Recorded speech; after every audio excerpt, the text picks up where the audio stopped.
I am live. For those who know, I always start the show a couple minutes early so people can come in and see. Um, so for those who know, if you watch this on, I think, YouTube or my Facebook, I can't see your comments. So the best place to watch it is the Jenn Hayward Show. And so like last time I thought 4 people watched and it was like 310. So I never know because I'm using StreamYard. Anyway, we have 2 minutes until showtime. So I'll introduce everything then. But like I said, so put a comment in if you're watching. And then if I don't mention your comment, that means that I can't see your comments. Does that make sense? So that means if I don't say I see your comment, that you can't see it. And so whatever platform you're using, I can't see comments. You can still watch it. You can still watch it from any of those things, from YouTube, from Facebook, or from the Jenn Hayward Facebook. But I know I can't see comments on anything. So no one's leaving a comment. And I see there's well over 10 people. Whatever. All right. So we're starting soon. All right. Christina and Tom are there. So can you tell me, Christina, if you're watching it on my personal Facebook or my business Facebook? And that's Christina and Sue. They're both watching it and they're able to comment. So we'll know right away as soon as one of them says where they're watching it, that's where I can see comments. So if one of you can, I know there's a delay. That's what I'm waiting for. And then I'll do my 30-second countdown and we'll start. All right. So, all right, I'll see you in one moment. I'm going to do my little countdown thingy. What? I know how to do.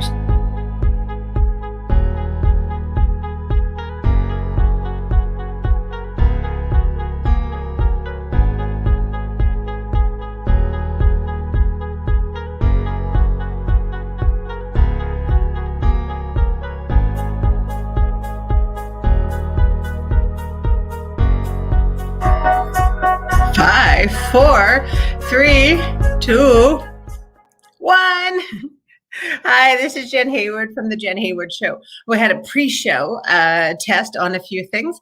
And so a reminder for anyone who's watching me, it looks like a lot of people are watching me from my Facebook, which is great, but I can't see your comments. But if you head over to the Jenn Hayward Show, I'll be able to see your comments. So otherwise, it really makes no difference. It's the same thing.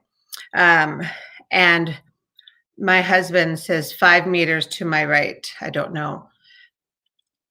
What are you saying?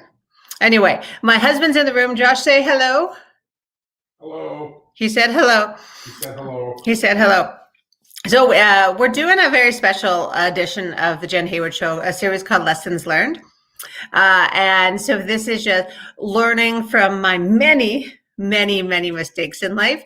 And so one of my things this year, I said, I'm going to stop Starbucks. I'm going to stop drinking and I'm not going to cancel my show.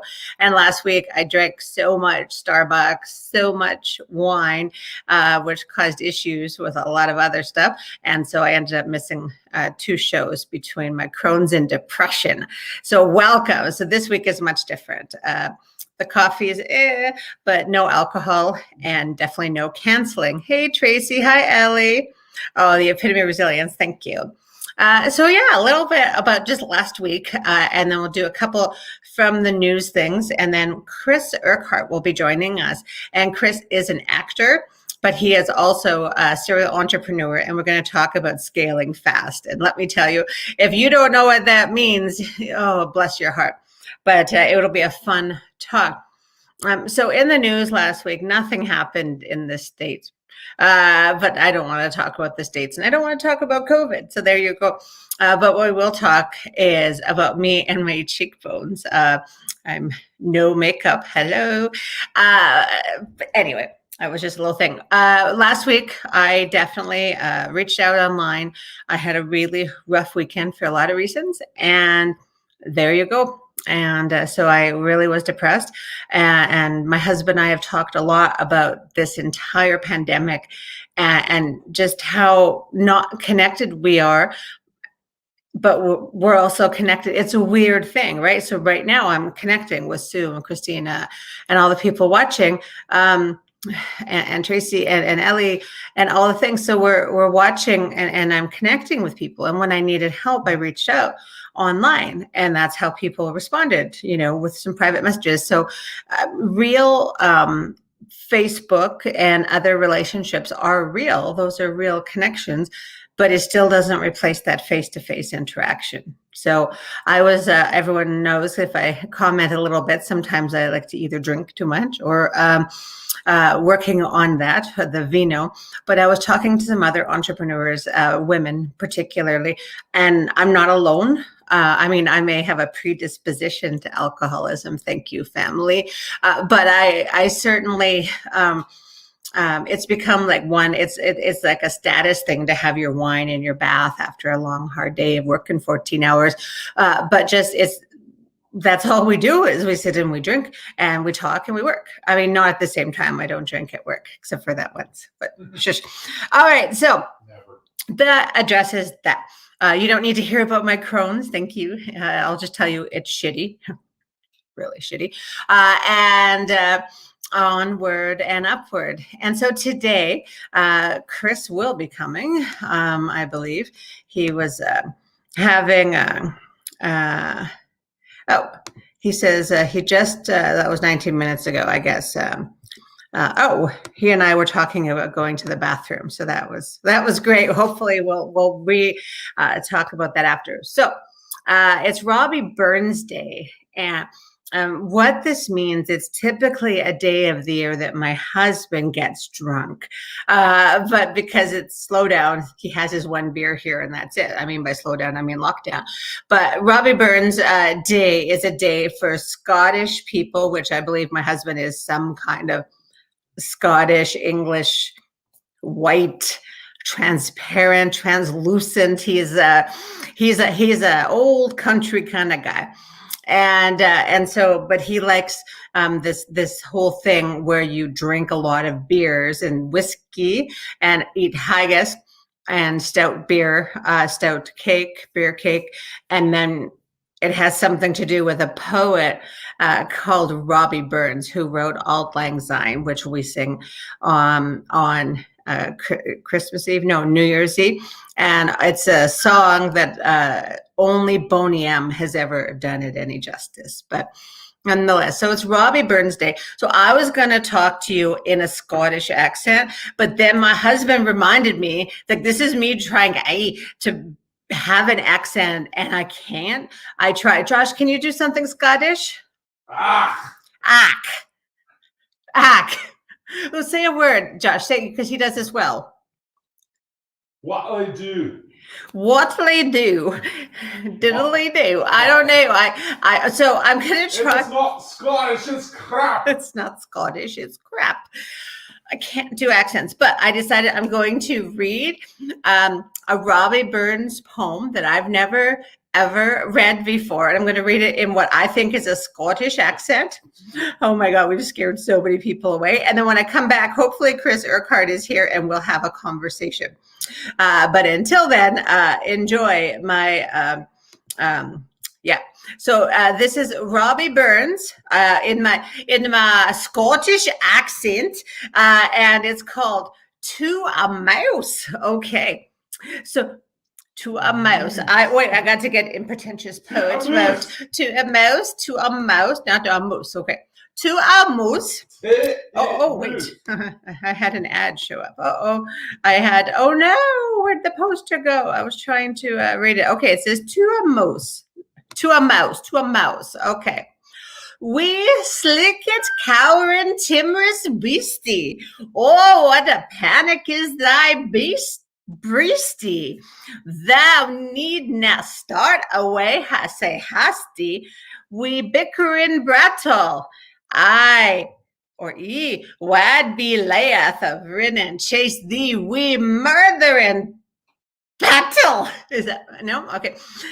I'm truly sorry man's dominion has broke nature's social union and justifies that ill opinion. What makes thee startle at me, that poor I just sound mentally, okay, earthbound companion and fellow mortal?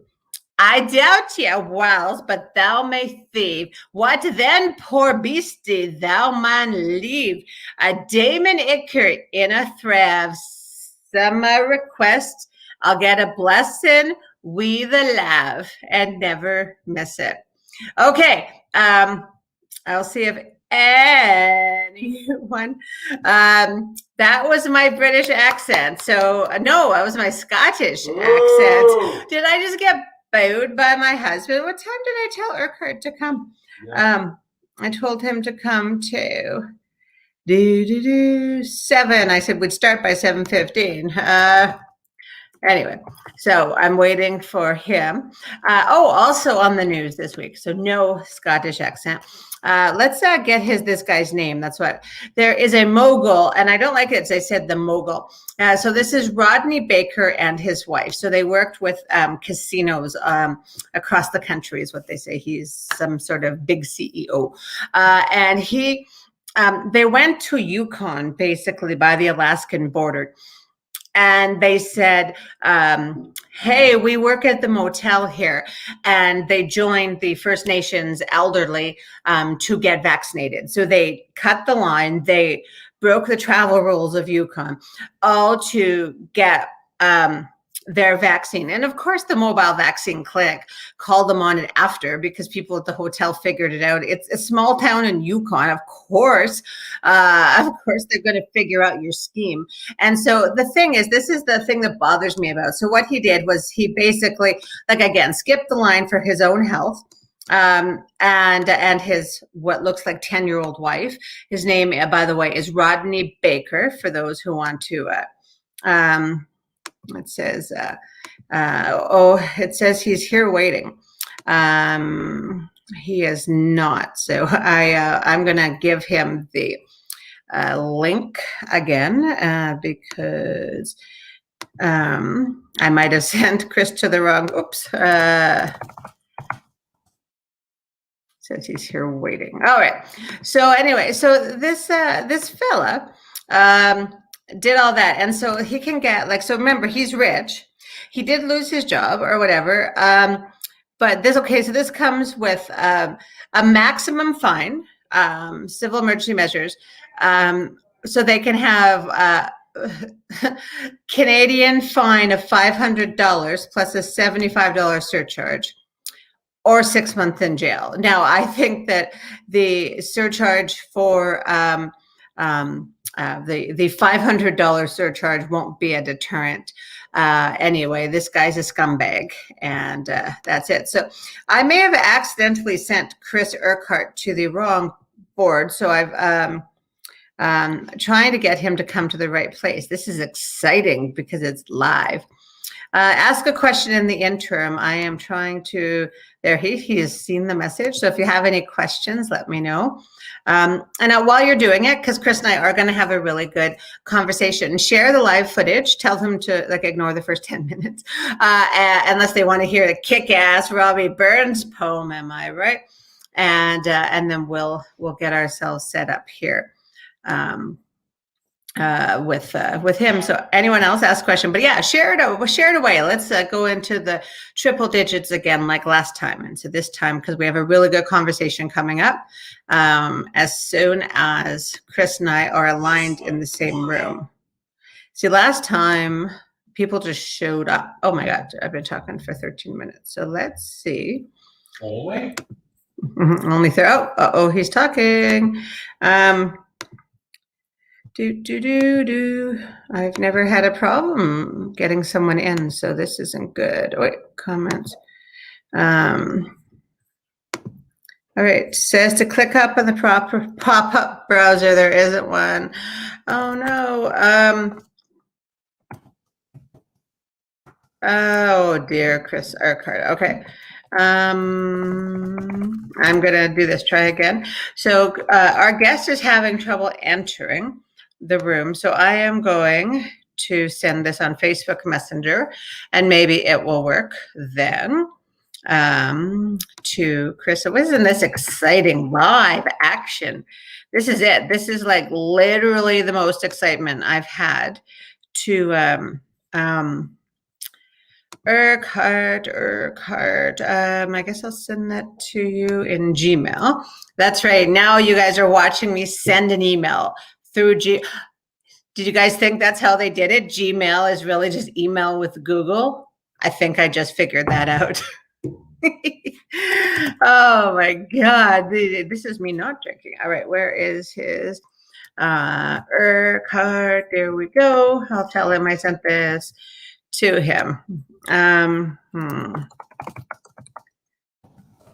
All right. So this is gonna be interesting otherwise. All right, no one has asked a question, but again, for those, I see a whole bunch just joined. That's great. If you're on the Jenn Hayward, I won't be able to see any of your comments, but if you move over to the Jenn Hayward show, then you will. And I'm just trying to get Urquhart here. He's having some technical issues, and more people are coming. That's great. So again, move over.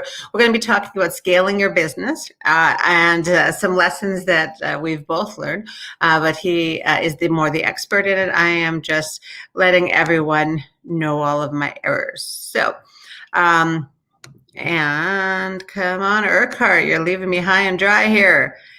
He says that it says pop-up, and he couldn't, there's no pop-up, he said. For time, yeah.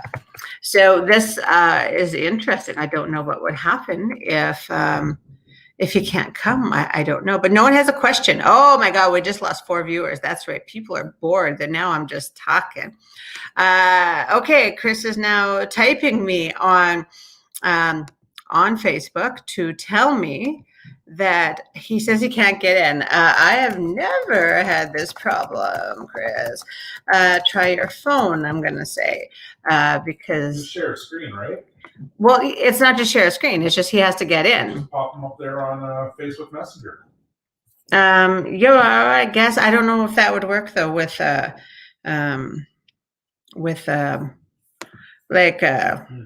I don't know. I don't even know Chris's number. Hi, Terry Meanham.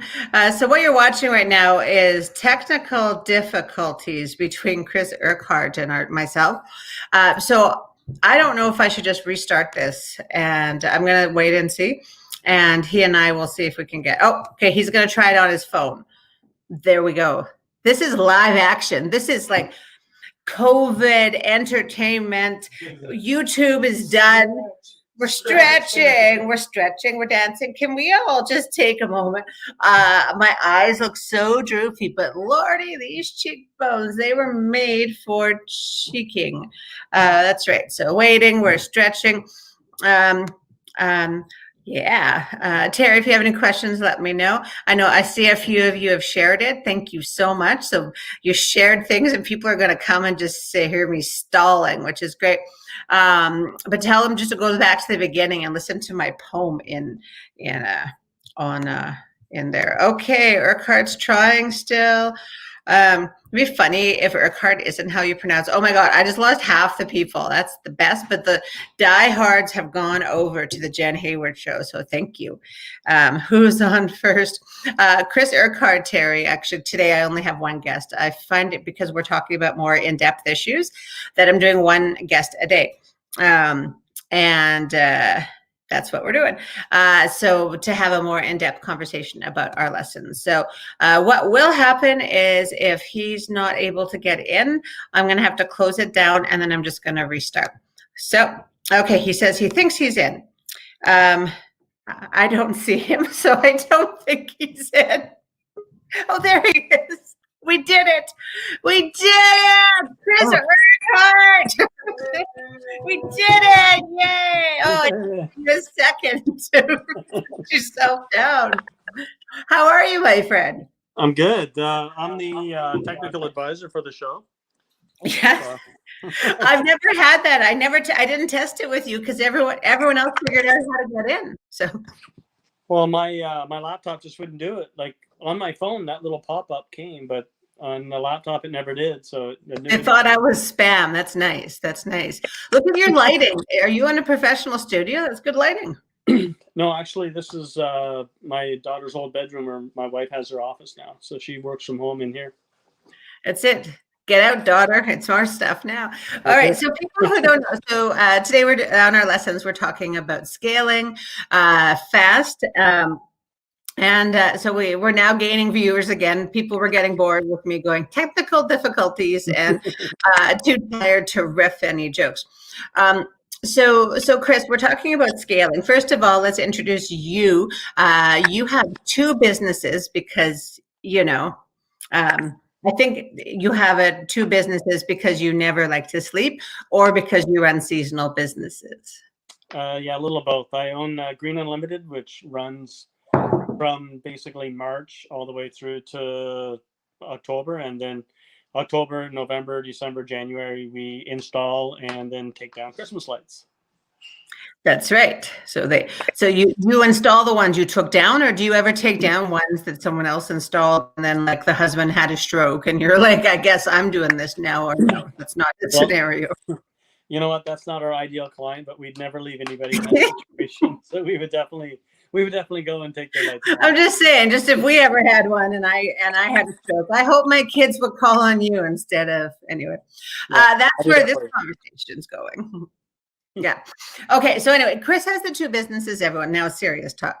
I'm all about seriousness. Chris is in my BNI, and I've known him for over 4 years since I started my thing in entrepreneurship. And anyone who's followed my story knows I learned a thing or two about scaling, but I didn't even know I was scaling. Like I was in a business where I had an opportunity to go from 0 to 200, and I said, I guess I'll do this because I'm supposed to run a business and make all this revenue.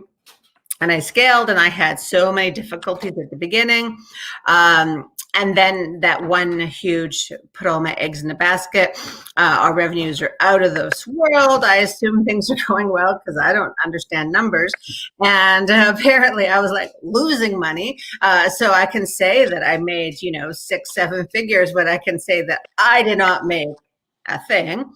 And then some other things happened. So I definitely, as a non-business owner before, went from 0 to 300. And so everyone followed my. So have you scaled, do you think, too fast? Or can you tell us a bit about your journey? Well, excuse me. For me, I would have to say I did the exact opposite. Very, very slow, methodical. I really only decided to try to scale my business in the last few years, simply as a bit of an exit strategy. I wanted to ramp it up so that I could get more levels of management supported, so that I could step away from being the guy that juggles all the balls and spins all the plates and is the glue that holds everything together. So that's what I did. I did it a lot slower, but one of the things that you always have to remember, and this is where you were bang on the money, Jen, was it doesn't matter about your business skills as much as your love of your client, because it comes from the heart then, and that's what's going to motivate you to go through all these challenges, we'll call them. I was going to say obstacles, but let's make it really positive. All these challenges that you'll meet along the way, and if you're not in love with your client, you're not going to push yourself through those. And you'll find those whether you have the business acumen from, some Ivy League school in the U.S. or School of Hard Knocks, like probably you and I. Well, and I think both are good. I mean, realistically, it would be great to, here's my 10-year strategy, start my business, go with it. Here's some seed funding. I didn't even know that word existed, right? I mean, we were just two people in grass seeds. Grass seeds, haha. Oh, I get it. The grass and seeds. Josh is providing Ed McMahon commentary from behind. Hey-o. Thanks for the plug, Josh. Grass seeds. Yeah, thanks for the I think there's lessons to be learned on both ends, but I think what people ended up learning too during this pandemic is that, every strategy in the world will only take you so far, because sometimes shit happens, right? And whether it's a little thing or have you planned for? Do you do scenario planning, or how do you plan for things that could go wrong? So, it's really a philosophy that you need to have. A lot of people sort of wrap their heads when they have a business around these finite things, like I need to be, 300 more customers by the end of March, or we need to have this percentage of growth, or whatever these metrics are that you pick. But the reality is, you need to think of your business more as an infinite journey. So you just have to do everything right, treat everybody right, and especially treat your clients right, and just know that it's always going to be a process. You want to measure that type of thing as opposed to trying to hit all these arbitrary goals, because when you don't hit that arbitrary goal, you kind of feel like you failed, but you haven't really failed. You've learned a whole bunch of things, and a whole bunch of things that you weren't even expecting, like COVID pops in and throws a wrench into your system. So you really don't want to think about finite goals when you're trying to scale your business. You really want to think more about the infinite game, just like life's an infinite game. You never know what's going to come your way next year, the year after. People come in and out of your life, health changes, all these things that you definitely can't just sort of write on a piece of paper and lock it in as a business plan, and this has to happen no matter what. So we have to be ready. Like it's that old, you don't want to be too standing, like where you could break if something happens, and you don't want to be too loosey-goosey, where no planning has been done, or you don't get an accountant until year 3 and you're in trouble. Well, that's the thing. Those are one of my lessons. That's why you don't need the business acumen. You need the heart. Like all these other jobs, you hire those all out to these experts. These bean counters and all these kind of people, they don't really run the type of businesses that we run, the people business. So they let them do their job. You really need to outsource the expertise. Make sure you're the dumbest person in the room every time. Well, and it's hard because I'm usually not. I'm wicked smart, but and I'm very modest, humble. Oh yes. No, I've what did when I talked to my lawyer, Robert, Robert, and we were talking about I got some challenges ahead.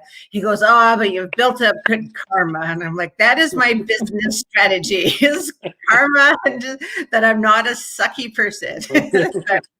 But it's true. If on the true lessons learned, human resource and accounting are two things that at the beginning I would have, because some of my choices not to use. We used to use Karen Brownrigg. I'm like, no, I know enough. Definitely cost me more money in the end. And it was the same thing. Even paying, sorry, Robert, but paying it. But honestly, the contract that he did up for our warehouse and also for our contractors is the most ethical thing, because it covers us in all the things, but he was able to take all the things I want to make sure that other companies don't do, that so that everyone's protected. And so it's that kind of thing. So I don't know. So Chris, which do you like more, Christmas lights or lawns? Well, that's a good question. I really like the Christmas lights because the client gives back feedback right away. So we put the lights up, everybody loves us. People walking by, oh, they're so beautiful. So it really feels good. Lawn care, when we show up, it's usually a complete disaster, and it takes a couple of years to get it to where the client wants it. And so you're not getting that same feedback on improving the lawn over that period of time. You don't, so the efforts don't line up quickly with the thanks and appreciation. So, but I love the science of the lawn care. It's a much more intricate type of. I sat through one of your presentations on slugs, didn't I? Slugs or something like that. Yeah. Grubs, probably. Grubs. Yeah. Yes. Yeah. I paid attention.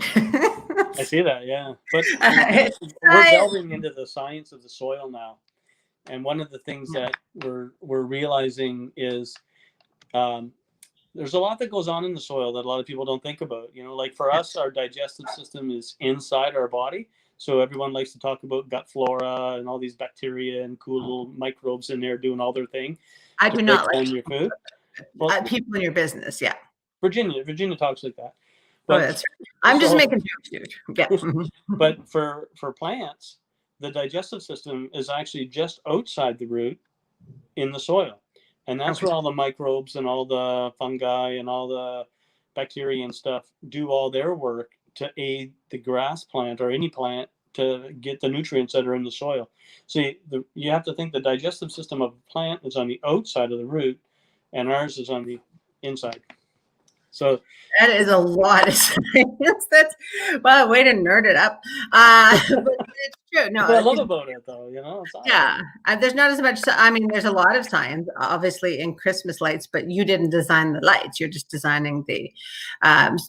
So do you do the not the landscaping, but do you make a plan for them, like to make it pretty, like in the lights? You Yes. do that. You do that in the grass as well. We do design for the Christmas lights. Okay. And we mock up their home, and you know, we have some software that we can put the lights on and a wreath and some garland and sort of help them to visualize what they're going to be having. And but for the grass, it's you know, we just sort of measure up their lawn, the size of their turf. You know, a lot of that job is dictated by labor costs. So it's really just about measuring the size of the property and finding out, give them a timeline of your lawn looks like shit, so it's going to take you 2 years to get better, or your lawn's in pretty good shape, so it's going to take, you know, 6 months to bring it to that next level, kind of thing. All right. Well, that's let's not take about no. Okay, so I'm laughing because you and I are like two of the funnest people, and I'm like, wow, I'm just like, I'm boring myself. But no, that's it. Like that's your job. Do you know what I mean? Like that's exciting. Like I'm the same way. Like if I'm at a dinner party and I'm like, oh my God, you guys have to hear about my theory on postal codes in Ottawa, but no one wants to listen to that. No one ever does. But it's in our niches and that passion that we end up having. So for you, for the lawn, for me, for logistics and helping, it comes to that care, and then we end up becoming experts in. Like I did not grow up thinking logistics was my jam, right? But here I am, and then I'm sure for you too. It was like, it wasn't like, you know, you've had things before this, right? Yeah, I had to drop out of school to get to this level, you know. Hear that? Lessons learned. School's for chumps. Cool, yeah. Get out of that. Get that out of the way. Yeah. Yeah, actually, you know, obviously, well, not obviously, but you know, I never was a little kid dreaming of owning a lawn care business and managing people and making all this happen. Like, honestly, I love being outdoors and doing that type of work. But as you scale your business, the things that you love are the least, the smallest component of your day. Yeah. You just sort of move away from that because your responsibilities move inside and working on the business. I think so. And sometimes I find myself networking a lot more now, you know, that I've moved out of operations to let someone else do that. So while I do the scaling and saving of my company. And right. And so I find a lot of my day, like sometimes it's like, you know, I did some stuff for a mine trust and just saying yes to the stuff at the university. And I'm like, I don't go in places at all thinking, okay, I'm going to get, like, that's not my strategy. I just said, no, I can help people or whatever. But I find that meeting with other entrepreneurs, talking back and forth, like with our group or just online, it almost nets me that kind of sales as a word of mouth thing, and that caring of the customers. Like, do you find that, or are you out there actively like hard advertising or? Well, we do a bunch of advertising, but you know, my role definitely is shifted originally into the business, and now I'm moving like in the office kind of thing. And now I'm moving away from that, like you did, and getting back out into the field. And basically what we do is just go out there and just over deliver to people. And that creates a buzz about your business. And you just treat everyone with that type of kindness, and it'll always come back. Well, I think so. Like if I was thinking, like, let's say I had a lawn. Let's just pretend I had a lawn that it was not like 1 inch of just where the dog pees, right? But let's say I had a lawn, and I had to choose between 3 companies. Now, of course, price is going to be a consideration.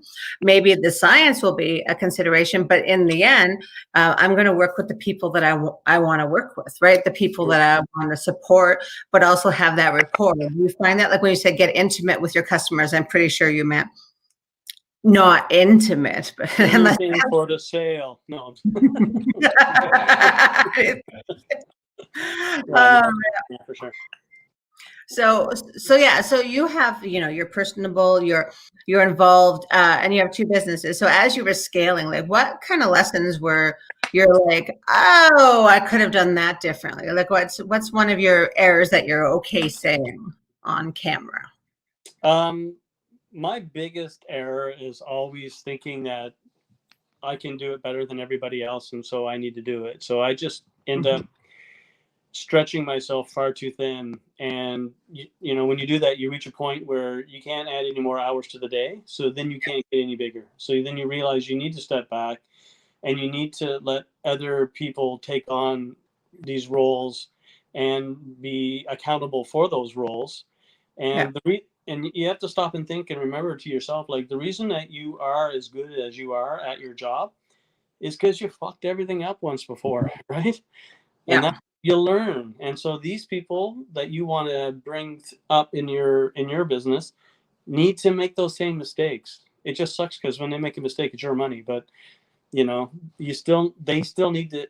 You need to find people that are willing to take ownership of those mistakes, so that they think of the money as their money too, not just, oh well, Chris will pay for it and I'll just keep doing stuff, right? Like, so you really got to watch the people that you're bringing up to make sure that they have that same type of owner attitude in your leadership. Absolutely. Like I think you need like that's when people say what is our strength, I said, well, that's it. Is that, honesty and transparency are like the number one, if any mistake happens on the road, anything, we need to know because I can't fix it later. I need to fix it right away.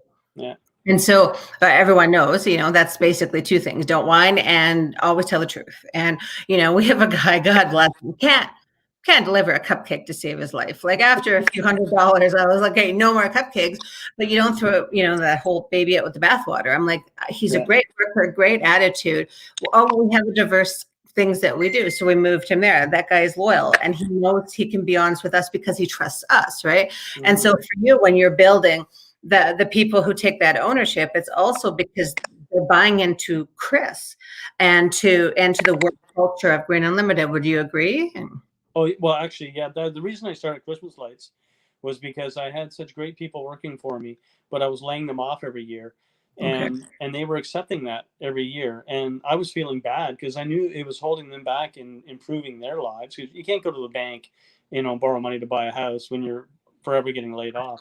So I needed to find a way to have cash flow year round so I could keep the good people employed year round. Because that was my story. Back to them. I like that. You really need to lead with that. No, but I mean, like I've known you for a few years, and that's the first time I ever really heard. I know we had a couple one-to-ones, but that I think that says a lot about you as a person. And also, I'm sure your wife didn't want you around half the year sitting and doing nothing either. Like, I got to get this guy out of the house all winter. Right? No, you need a new. I don't want to leave. Yeah, it's if you or like. It's funny though, like you guys have these businesses that are, lawn care in Ottawa. Like it's like it's different. Like it's different here in Saskatchewan. It's like, all right, it's July, we can start our lawn care. Like you just never know, right? When it's it's September, put it away. Yeah. So part of your lesson has been building the good workforce. And I love that story. I love that dedication to your employees that, that's that kind of middle ground stuff that people blame big, but even so, like the trust that comes from our employees and why we have to earn it back to them is because so many have also had really horrible experiences out there, right? Yeah. And so it's that trust building is that, but in the end, it's just us. Like I always say that, like, I'm glad that I have people who will stay with me till midnight but push comes to shove, whose house is going to get lost, right? Who's like, that's where, and I think I've been thinking more about like, it's that balance is like, we're a family. but we're not, right? In the end, they still have a job to do. And so we've built that whole gopher family. And people who right now we're in such a fit. And I think that's what I see in your workforce. Because I know one of your drivers, I stole for a little bit, but only on his, on his two.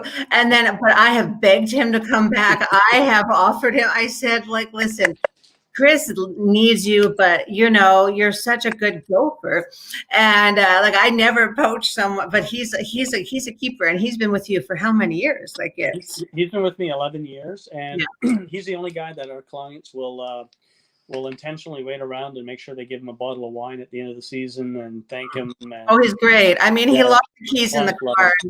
Cost $110 one day to us, Richard. We're talking about our bidding war over him, but it's true. Good customer service and loyalty. But honestly, to both people, he only worked with us for a little bit, and I just tease him or try and get him out like ad hoc or something. But it's that loyalty that he demonstrates to you and even to our company, and it makes me think when you treat people well, if they move on, like if you have, this is my motto, I think it's yours too. I mean, if I have students or I have people who are only there for 1 or 2 years or for however long, I want this to be a good experience so that when you leave and you need lawn care, then they're, as they're growing and they're spreading the word as well. Well, I had an employee one time that I ended up actually having to fire. And I don't know if this means I'm just a cushy, easy guy to work for, or if he still had a lot of respect for me, but I fired him. And then a year later, I had to move my office to the location I'm at now. And he showed up and helped me on the weekend. And I had fired him. So, I mean, I don't know if that says that I'm great to work for or I'm a sucker. I don't know. But, well, I've demoted my husband and he's still married to me. So yeah, exactly. I've tried to demote myself a few times. I've been like, listen, does anyone want to be CEO today? I would love to just go. Like I tried during Christmas because I thought, well, this is a nice social media moment. I'll take on one of the busy days. I'll go out in the road and do, a few pictures. And I'll take 20 flowers. Like it'll take me an hour, right? Yeah. Ring, the phone's ringing off the hook. So I'm taking business calls and doing all the things we do from the car, like pulled over. It took me 4.5 hours. I didn't even finish my route. And so dispatch told me never go out again or leave us your phone. Like it's because it's, sometimes me trying to do frontline stuff, I'm more a hindrance than because they've got their systems and processes that work. Yeah, well, one of the rules we have now at my office is that if I'm any part of a system that gets created, then it's a bad system. Get rid of it. Retool it. If I have to be even a small part of it, then it's not something that's scalable. I need to not be part of any system. And I like to perfect every system and then go back, but where I have likes to try it to make sure, like to see how it works. But I oversee them and make sure that it's a good system and that it functions. And we work through all the little hiccups that it might have, but I can't have a specific role in it. I'm just overseeing it. That makes sense. Well, no, I tried that because I said there's no problem too big that Google Sheets can't answer. And the thing with any task management system is, your employees kind of have to be on board with it. I created the best Google Sheet with all these tabs and stuff, and no one fills it out. Like they're like, that's not how we want to do this. So they proposed, okay. You had one job but did the wrong one. I'm not sure what Terry's asking, me or him. Anyway, if anyone has questions for Chris while we're chatting, you can post them. See, I can do this. This is a neat little thing. So Terry just, and look, it says Terry Meehan says, isn't this great? It says farm out the normals. That was from when we were talking about going with accountants. Yeah. You can put comments on. I love you, StreamYard. Normal. Where do you get the normals in accountants? Do they really go in the same sentence? Oh, accountants! I bless them though. Bless the work they do. It's. Oh my God, I have bored people today. No, now we got more. It's funny. I only see some of the stats that we get. It's weird. My accountant has a one strict rule, and that is to barely keep me out of jail. That's where I'm at with her. Mm-hmm. Oh, mine. Yeah, I've got a good one too. Crystal Hill has joined us. Hi, Crystal. Do you know her from Floral Envy? No, She's no, I've you heard haven't. of Floral Envy though. Yeah, I think you've met her. She's come a couple times to our chapter Oh, before. okay. But Yeah. yeah, no, she's great. She does nice, pretty things. If anyone has any questions, I have a question that I need to know. So, like, I've seen pictures of all the lawns you do. I've seen slideshows. I've seen people brag on Facebook. But how do you deal with all that if they have dogs? We're talking dog pee. How do you deal with dog pee in lawn? This is a serious issue we're all going to talk about. Okay. Gypsum. Hmm? Gypsum applications. Gypsum. Yeah, if you apply gypsum on your lawn, it'll neutralize the dog urine so that the dog urine doesn't kill the grass. And dog urine is actually urea, which is a form of nitrogen fertilizer. So it's actually burning the grass. So that's why you'll see like a dead spot, Yeah. like really dead. And then right around the fringe of that, the grass is like crazy, crazy green. And that's because as it got spread out to that point, it became the right concentration to feed that grass, but too much and it burnt it. So when you put the gypsum down, it neutralizes the nitrogen, the uric acid, and you don't have the dog damage. Wow. That's an easy. That was a very sciencey answer. Where's your, I want to hear a joke, Chris. Joke. Well, no, I had to, for those who don't know, Chris, I taught how to just, form the odd joke. But he's actually quite funny in our BNI meetings and things like that. But you did some stand-up comedy once. Yeah, I really enjoyed it actually. Yeah, I was nervous, but I sort of got into it near the end, and when I got off the stage, I felt like I got to get back up here. I loved it. It's a thing. Like, I go through right now ebbs and flows. I've actually, I can't say where, but I've been approached about doing a radio taping when COVID is done. So I'm kind of excited about that. But it's, to get, like, I'm always torn because I love performing and I love being in front of the audience. I love that laughter and I love somewhat the camaraderie with comics. Not all of you, sorry. But like, I love all that, but I like to sleep, and the comedy doesn't start till 8:30 at night. And I'm like, when I hear of a Saturday afternoon show, I'm like, put me in, coach. I'm like, because by then it's my nighttime, right? Like, because I get up at this energy level, like 5:30 in the morning. It's like, hey, family, I'm up. We're gonna have a good day, and they hate me. Like, they really do. They're not morning people. Well, I'm a morning person too. I'm up at 5:30 every morning. Yeah. Well, of course you got to do the lawn. That's I find more nature people are morning people. But yeah, and Josh is not a morning person and also not a night person. He just likes to sleep. So there you go. How are you guys actually holding up during this whole, pandemic? And how are you really? Yeah. I'm doing pretty good because I get to go out a lot. Get to go up to the office quite a bit. Sharon working from here, it's really starting to wear because Sharon's a very people person as well. That's my wife, and she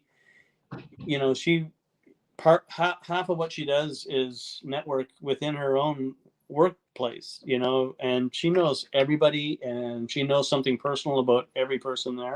So it's an incredible skill she has, and she just has that all cut off now. You just don't get that in Zoom and things, as opposed to the real person interaction. Like, even me, I do far better in person than I do on a Zoom meeting or anything. I think so. I mean, I sometimes do better on Zoom because sometimes I say inappropriate things otherwise. Or just a company. No, I find you got to be you, right? No matter what situation you are. But Josh and I were talking about that. So at the beginning of the show, we did talk about, like, last week, and I just I went through like hard, like realizing how disconnected, and I see people every day, right? Like, because I mean, I work 7 days a week. I'm in my office. I have somewhere to go. And like we're pretty bubbled with our people at work, I guess, but we also socially distance. We all the things we need to, but most of our jobs are like, I need the people there. Like, it's fulfillment. We need bodies and seats, right? It's dispatch. It's taking things out. Like, the whole idea is we're working so others can stay home. So anyway, so I forget what we were talking about, but how we're surviving COVID and Yes, thank you. Other words. Well, that's it. This is the point. I'm so disconnected. I didn't even finish like my thought. Like it's like when we're not working, like it's you're like me, where you're at least with your best friend, right? Like you're at least with you're together. You're with the right people. But there's people out there who that didn't happen, and this has to be a part. And I threw myself into my business in other ways too, because I've taken my business so that everybody is going to be able to work completely remotely. And before it was everybody shows up to the same place and gets everything ready, and then we all head out in a little ladder. And I've had to evolve into getting everybody working from home, and then learning how to manage that. So it was actually some positive challenges that came out of all this madness as well. Well, I think so. Some of for us, it was like, I don't know how filthy we were before all this, but like now, we never thought about sanitizing the vehicles every day, right? Until COVID. Yeah. Like you share it with the person who had it before, right? Like we just never thought. No, there is one person who always brought her own and we kind of made fun of her, and now who's laughing? Like, because now it's like every day. It's, at the end of the day, they do it. At the beginning of the day, we do it. We spend so much on it, but like, what else are you going to do? Yeah. Well, one of the things we did to develop our system so that we could get back on the road in May was we assigned a specific vehicle and all the different pieces of equipment that we use to look after lawns. Each technician had a dedicated truck and set of equipment, so nothing got intermingled. So they were able to, they did their normal wipe down at the start and end of the day just to stay completely safe. But with doing that, it was just like they were driving their own personal vehicle. So we had that. Plus, we have a COVID protocol and a questionnaire that everybody has to answer, and it just sort of automatically goes into Google Sheets so I can track it. So. Yeah, I think we're definitely have safer workplaces. Those of us who have been fortunate enough to be able to stay open, you were shut down for a little bit, and then they made you, in the first wave, I remember, it was couldn't do lawn. And that didn't make the outside stuff doesn't make sense. Like, cause people can do construction. Why can't you do all the other stuff? But yeah, well, we ended up being able to because. Most people were staying at home, and it was driving them crazy looking at their terrible looking yards. So we actually had a good year this year, even though people were spending money on where they were because they want to make it nice. Yeah. I really do feel for the hospitality industry though, the restaurants that are getting robbed by these Uber Eats guys and all that. And, just movie theaters, hotels, all that travel, like it's just gut-wrenching to think some of these people, 3, 4, 5-year generation restaurants are having to close down. And we're all doing what we can. I certainly went out. I don't know.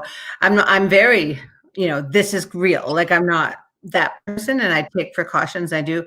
But I'm autoimmune. I shouldn't be out at all. But for me, if they say it's safe, I'll do it socially distant. I'm going to support my Zolas and all the places that, Cobury, all the places that I want to make sure. But otherwise, if we use those apps, they're not really making any money. And we always go pick up our food. We never, ever, ever, we do a lot of takeout now as well. But we'll go pick up every time.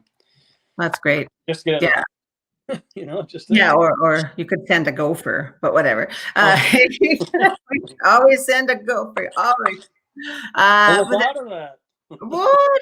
No, I find it neat. So, I find the dual thing. I think that was like a piece of the puzzle that was missing as to why I thought it was just you wanted so much more money, but it's like, that's a really nice story. I'm kidding, but that's a nice story about your people. And that, I think the biggest lesson that you could teach is a good work culture, because to hear people have worked there for over 11 years and they were getting less hours, right? So they were, and I know you paid people, even when they're not working. I know some secrets about your work culture. People have told me.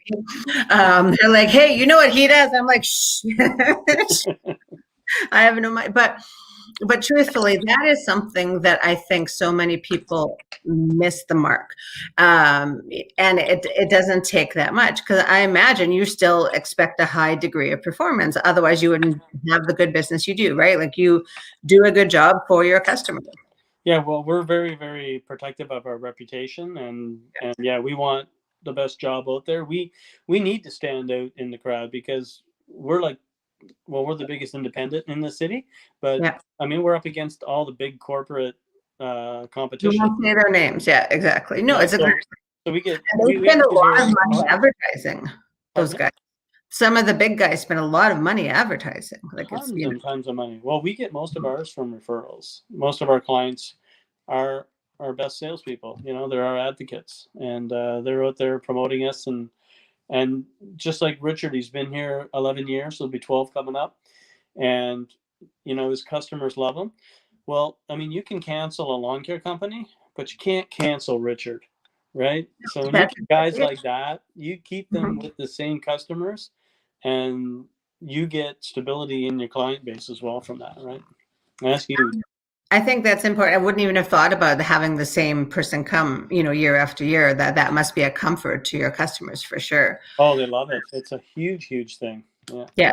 And it's not easy to pull off with seasonal employees. So No. you gotta lock them into considering working for you as a career, year-round wages, decent wages, so that you can keep them going back to those clients, and then everything stabilizes and just goes up that notch that makes you able to afford it, because turnover is expensive. I'm coming to work for you. Screw Gopher. I don't want to be CEO though. No, but seriously, dude, congratulations on all your success.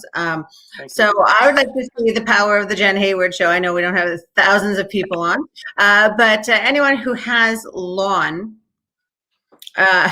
who has a lawn, not apartments, don't volunteer other people's lawn, but definitely check out Green Unlimited and tell them the Jenn Hayward show sent you. There's no discount or anything. I just want to see if I actually have any reach. It's all about ego, dude. It's all about ego. And Chris and his team are available for bookings. I imagine they have to actually start booking soon, right? Like, I know it's only January, but you guys have a lot of customers. Yeah, for the lawn care, yeah. Well, honestly, we have 60% of our clients prepaid for this coming season. So Wow. That's the kind of loyalty and trust we have with our clients, and we need to be that organized, because you know what Ottawa's like. You go from 3 feet of snow to friggin' 25, 30 degrees and hot and dry, and let's get rocking and rolling. There's not much of a spring some Well, years. we'll find out in 6 days of, whatever the groundhog says, and then we'll know. I think the groundhog is going to call if it's going to lock down for another 2 months or something. There's your joke I was waiting for. He's got a new job. Is it greenunlimited.com? Is that greenunlimited.com. All right, so everyone go to greenunlimited.com, flood hills with and check out the grass and lawns. And I aspire one day to have a lawn that he can take care of. And so some lessons learned definitely about work culture. So if you are not working for someone who makes you feel you have ownership, then maybe you're working for the wrong company. And if you're an entrepreneur and you have staff, it's time to think about what you can do more to make them feel that ownership over that pride in their business that they do. All right, so thank you, Chris, and thank you to the people who came and asked a few questions, and I'll share this again, greenunlimited.com. Thanks, everyone. Thanks so much, Jen. Thanks, everyone. Okay, bye-bye. Bye.